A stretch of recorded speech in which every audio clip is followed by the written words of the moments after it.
کچری تاسو ته غوسه راځي او د قابو نه بهر وي نو دا آیات یو ځل ووایئ او په خوږ څیز باندې اعدام کړئ او بیا یې وخورئ. السلام علیکم.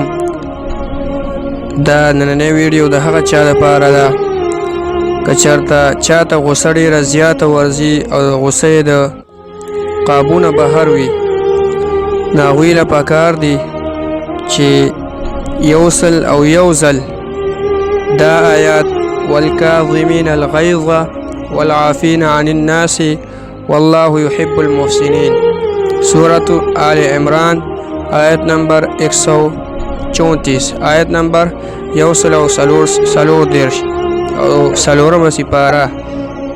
دا آیات یو